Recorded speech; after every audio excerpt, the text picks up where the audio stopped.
clowning on her for lying. Erika Kirk just responded to Candace Owens, and the internet is Jimmy Dore and Candace Owens exposed Erika Kirk for using Charlie's death to take over Turning Point. And this time, not even her staff is supporting her. From leaked videos of Erika allegedly celebrating Charlie's murder to claims of her trying to shut down the investigation, things aren't looking good for Erika Kirk. Every morning I wake up to a new headline lying about me. I have Responsible for Charlie's death, but Candace never did that. She just said that Charlie's death needs to be investigated. And it's insane that his wife doesn't care about the result of the investigation. There are obvious holes in the official narrative, with some sources within Turning Point USA telling Candace that Charlie was betrayed. Since the day Charlie died, all we've seen is Erika get on stage, take Charlie's place, and try to get as close as possible to JD Vance. Erika Kirk was slated to appear alongside her friend, Vice President JD Vance, at the University of Georgia, and she just completely no-showed it. She stood him up. Have comedians dressing up in whiteface. I have people saying I'm not fit to be CEO, and I have Candace Owens claiming I'm my husband. And the list goes on and on and on. Erika posted this video blaming Candace Owens and claiming that she was accusing her of being responsible. For those of you wondering why I don't have really flowing, long, blonde hair right now, so I'm going to address it right at the front. Mr. Vice President, I'm on stage here instead of our friend Erika Kirk. That's right. Because unfortunately, she has received some very serious threats in her direction, which is terrible. It's a terrible reflection on the state of reality and the state of the country. But it underscores a larger point that she has received a lot of attacks from surprising places, perhaps. Tell us what you think about that. Some of the people that have made, part-time jobs out of attacking Erika, and this is the net result. Oh my, is the implication here that it's our fault? Is it my fault? Why do I feel like they're talking about me? Is that weird? So what actually happened? Erika knew that she was not coming long before Andrew Colbert made the announcement on stage. Yet, she did not make a statement herself until after the event began. What gives? We know this is not real and they're making this up. Erika really thought everyone would believe her. How is it possible that Erika Kirk's security managed to find credible threats that not even the United States Secret Service could confirm? The same security team that couldn't protect Charlie is now somehow better than the Secret Service? The reality is that ever since Erika Kirk took on the role of CEO, Turning Point USA has been going downhill. Nobody wanted to attend. The ticket numbers were abysmal. That is what happened, and I want you to know that that is what has been happening. So in the umpteenth hour, they decided to cancel her appearance. Turning Point USA seems to have misestimated crowd size for Vance. The Aikens Ford Arena less than 25% filled for the vice president. And yesterday, it looks like, was the worst audience turnout in Turning Point's history. Okay, let me repeat that. Under Erika Kirk's stewardship, Turning Point USA is now facing a crisis. The fans don't trust her, and she doesn't have the same authenticity as Charlie. It doesn't take a genius to figure out that Erika's lying about everything. And here's the headline. This is in Barry Weiss's CBS, no less, okay? So this is like she's got contacts at CBS, and even they had to just run this headline. Secret Service determines no credible threats to UGA rally after Erika Kirk's cancellation, the source says. A person familiar with the matter tells CBS News, according to the source, that the site was secure and there were no known threats to the protectee. That would be VP. Now, while Kirk may have received hostile messages, including on social media, those were not part of any identified or actionable threat stream that was monitored by federal authorities. Let me interpret that for you, okay? There's literally no way to separate this. When the vice president is speaking, if he's going to speak at an event and guys do a very good job, and I said, you know what? Let's let Erika do what she needs to do for herself and her family. He's basically saying that the Secret Service said, we have no idea what she's talking about. We're good. We're good. I don't know what she's having a meltdown about. We've obviously secured everything. And he's like, okay, like, just let her figure things out. These lies are only the tip of the iceberg. Candace Owens is going to be on stage. The federal authorities are going to be looking online for threats against Candace Owens, because you're not going to be like, oh, well, that person said they're going to kill Candace Owens, but don't worry, V. Candace was blaming Erika for Charlie's murder.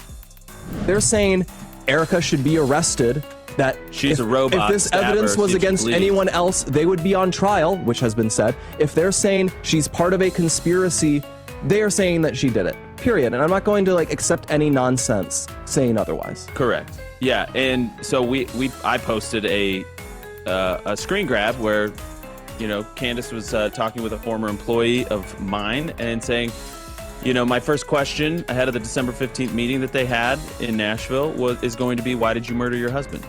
So I posted that, and I think that's what Pete is referring to. Listen, I think that there is some truth to that. And where the line really gets for me is if you're going to come for Erika Kirk, you're going to start having to go through me, Blake, and the rest of us, because I'm sick of it. And I'm sick of Charlie's widow getting attacked senselessly. And that's it. I'm sick of people. A ton of these people trash Charlie right up to the point of his death. And then I'm sick of people who are trafficking in lies and presenting themselves as his best friend when they hate his organization, hate his wife, hate the people around him, hate what he fought for, hate the Jews, hate everyone, and they come out and they just deal in lies and manipulation because they think that'll make them rich and get clicks. The fact that Andrew Colvett even... They're only going to go, when they're there, they're only going to kill Candace. She's interviewing you on stage, but don't worry about this threat. No, of course, they also would be looking at threats against Turning Point USA, about threats against that were being directed toward Erika Kirk, and they said this was not happening. Well, first of all, I love Erika, and I know that she did get some threats. And, about 2 hours ago, as you know, Andrew, I was a little worried that we were going to have to cancel the event because Erika was not going to come, and she was very worried about it. And I talked to the Secret Service, and obviously these guys... Allegedly, everything that Turning Point USA has released about the assassination so far has been a lie. Charlie never chose Erika to be his successor, and frankly, given how Erika has been acting, he made the right move. More recently, Andrew Colvett, the spokesperson for TPUSA, posted an out-of-context text message to somehow make it look like posted this with a straight face is laughable. One tweet about the situation reads, "These wimps can't handle Candace. Did Charlie ever invite them on stage to debate? Did he ever platform his wife as a voice for the organization?" At the end of the day, Candace was someone Charlie looked up to, and everyone at that organization was jealous. She's a brilliant mind, and they hide from her. Is this really all that TPUSA can say honestly? Candace has provided real information about a conspiracy behind Charlie's, and all Andrew Colvett has to say is a bad joke. So, because Andrew Colvett lied about her, first of all, the idea that the proof that Erika Kirk is correct, that Erika Kirk says Candace Owens is out there saying I'm my husband, and you show a private text message? Like, she didn't say that on her show. She didn't put it on Twitter. She didn't put it on her Instagram. She didn't broadcast. She put so that, how would she even effing know about it? And she didn't tell anybody. And it was an obvious joke. So that's what your proof is, that she's out there telling people that Erika Kirk said. It's just so crazy on its face. And so it's, again, another bad PR stunt by Andrew Colbert, the mentally challenged PR guy. Well, look, So now, because he lied like that, and Erika lied like that too about this, her saying that Erika Kirk killed, saying that Candace Owens has said and spread around that Erika murdered her husband, she's going to make them pay the price. And guess what the price is? She is now going to reveal Candace Owens had an insider inside TPUSA feeding her information about Andrew Colvett. Okay. She's going to reveal who that person is. Okay. And that's the punishment that she's going to give to Andrew Colvett for lying about her and Erika Kirk. Candace finally revealed the real reason Andrew Colvett and other high-ranking members of TPUSA have been so silent about Charlie's murder. When Charlie got shot, Andrew kept quiet about the text messages where Charlie explicitly mentioned who he suspected. There is a reason for that silence. Must sentence Andrew and Erika to more truth. That is always the sentencing in this court. Since what you are attempting to falsely insinuate is that I went into that conversation with Erika on December 15th already convinced of her guilt, which is patently untrue. I am now going to prove to audiences just how untrue that insinuation is, okay? With the private revelation that I made to Erika Kirk, information that I gave her that I would not have given to her had I immediately suspected her of her guilt. I would have given her no information regarding this. The investigation, the motive, and even threats against Charlie. Candace has been talking about these issues and investigating them, but for now, it looks like Erika either doesn't care or is being misled. The story is honestly unbelievable. You've got a decoy shooter who mysteriously ends up in jail and can't be interviewed. You've got a supposedly modern-looking rifle that authorities claim came from World War II, conveniently with no serial number. And then there's the part where they said he took the rifle apart and put it back together in seconds, on a rooftop under pressure with no formal training. Like, come on. Y'all, Candace just called out Charlie Kirk's wife. I do want to assert here that I am uncomfortable with the fact that despite all of the friends Charlie Kirk made, all the schmoozing that he did, presidents, right, department heads, I am the only person that is publicly demanding further investigation into his assassination. Why? It's totally rubbing me the wrong way. Something's not right here. Even Turning Point USA, they're just like, we've accepted. Obviously, there are holes in this narrative, and they're just like, we're gonna just keep up his show. What is going on, actually? I just want to say that and get it off of my chest. I don't like it. Father, forgive them, for they not know what they do. That man, that young man, I forgive him.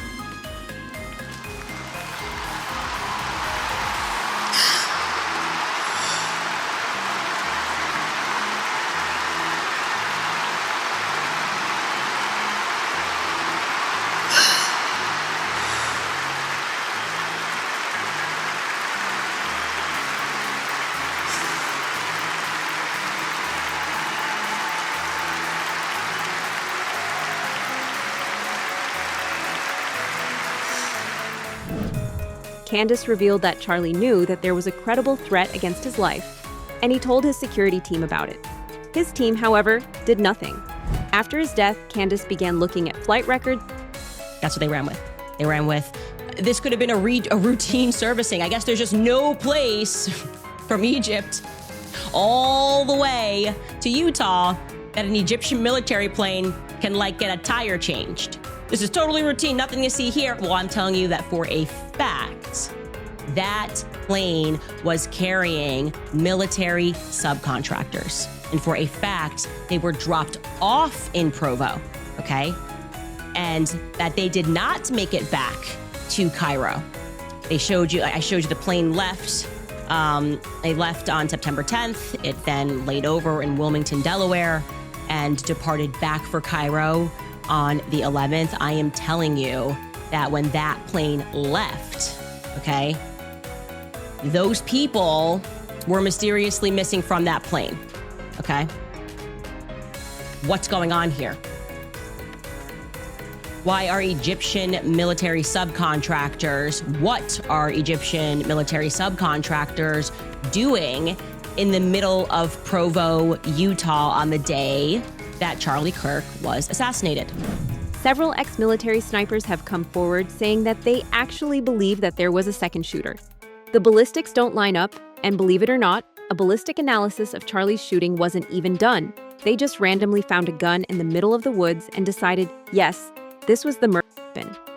According to Candace, she'd heard from a well-placed source that the FBI was pressuring Utah officials to shut down the Charlie Kirk investigation completely. The push, she said, was on the day of Charlie's death and found something no one could have expected. Egyptian military contractors landed at Provo Airport the same day Charlie Kirk was. A jet registered out of Egypt came online on the tarmac at Provo/PVU 21 minutes before Charlie Kirk was shot. The aircraft hangs out at PVU until 1 hour after the shooting. Then its transponder is turned off. It never departs. It comes back online again on September 13th and flies to Goose Bay, Canada. Why was an Egyptian government Gulfstream at Provo Airport when Charlie Kirk was killed? The whistleblower, who fears for their life, claims the aircraft was there for a top-secret mission rather than routine servicing. I can now report to you that it is a fact that on 9/4, there were, this was not some dropping by in Utah as they were trying to claim because the plane needed to be serviced. Was aggressive. The higher-ups wanted the case closed and labeled as a simple lone gunman situation. Something that's actually factually inaccurate, according to the narrative. Now, let's be real clear. I don't necessarily think they know what's going on yet. There's a lot of weird going on with this. I know. First of all, there was that one guy who was the decoy. All right, so you got this guy who's an older guy who starts yelling out. Didn't he take his pants down? He took his pants down. This guy was at 9/11. He was at the Boston bombings. All the hits. He called in a fake bomb at another place. And then he did this at this thing. So somehow or another, this guy has the state of mind that the moment someone gets shot, he yells out and says, I did it, and takes his pants down or something like that. I don't know exactly what he did. Then, ready for this? He gets arrested for child right away. Right after this happened? Oh, right away. He's in jail for child. Why is that? Well, now you can't interview him.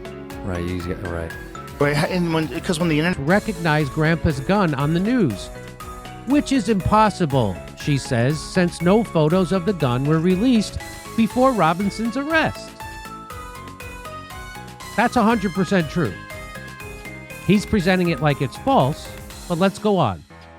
This is a remarkably precise way to be dishonest, because when one simply bothers to read the charging document, one sees that Robinson's parents did not recognize the gun. Yeah, but that's not what's being pushed in the media or by pieces of it like you. They recognized photos of the suspects, which were released by the FBI, as looking like their son. Only then did they move on to suspecting that the rifle was a match, and at that point, the FBI already announced they found a high-powered bolt-action rifle. We know Candace has seen all of this. It's worth asking, why would she so deliberately misrepresent the evidence? He just literally said she didn't. First he said she lied, then she goes, no, here's the real claim. So those people who said the false claim she's quoting are liars. Like, she's 100%. He's saying she's correct. So Candace responded. Candace says, are you even following this case, Blake? Here, I'll show you. Oh, he's pretending he hasn't, yeah. Instead of giving clear answers, they keep attacking Candace. Instead of addressing the inconsistencies, they keep acting like anyone who questions the story is crazy. They expect us to believe that a guy with no shooting experience could make a shot like this using a gun from World War II. And if that wasn't enough, what's up with every shooter now writing a confession note on their bullets? This guy is equally sane, and he's saying, hey, look, that appears to me to be an exit wound. And when I go and look at this, and by the way, Kash Patel said on Sunday that the FBI is looking at leads, including the location of the shot and the angle of the bullet, potentially a second. And that's what Kash Patel said on the Sunday news show. So this does not appear, Pat, that it's one Does crazy this say that person. Kash Patel said there's a second shoot? Yes, sir. Rob, can you zoom in a little bit, please? I'm 46. Thank you. Director of FBI committed to ensuring the investigation into Charlie's assassination person. The full weight of Americans law enforcement is active following the extender. We are meticulously investigating theories and questioning includes the location where the shot was taken, the possibility of accomplices, text messages, confessions, related conversations, Discord chats, and the angle of the shot and bullet impact, how the weapon was transported, hand gesture observed as potential signals near Charlie. So they're doing all of that. Okay, that's and great. They're saying Some where details, the shot was taken. Got They're it. not Some saying details are known automatically, today, while others are still being pursued to ensure every possibility is considered. Our primary focus is complete investigation. Information will ensure regarding specific details such as questions about the plane, regarding the turning off transponder on the assassination side. We can share updates. Okay. Recently, news came out that people start going, how are you at all these different things? Like, what are the odds? Like, if someone ran it through one of the ChatGPT perplexity things, like, what are the odds that this guy would be at all those different events and be involved? Like, zero. This is the guy? Yeah.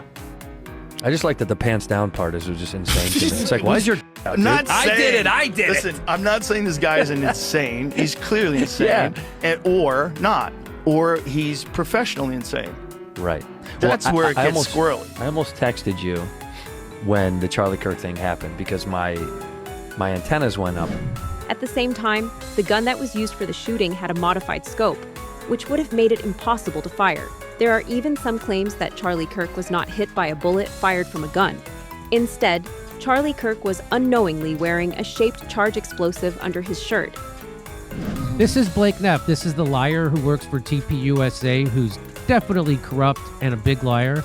And he's trying to debunk Candace Owens' investigation. And every time you look at any part of the Blake Neff FBI TPUSA narrative about Charlie's assassination, it turns out to be all lies. All of it. None of it is possible. Especially that he was shot with a 30-06 bullet. Not possible. So he tweets this out, this tool of all tools. In the opening of her show today, Candace Owens claims that liars on the internet have falsely claimed that Tyler Robinson's family turned him in, and that they have falsely claimed his parents. And it was a private revelation made about you, Andrew Colvett. I don't know if I told you this. This is a really bad way to find out, but since you tried to surprise me yesterday, bam, surprise, surprise, shouty, as they say.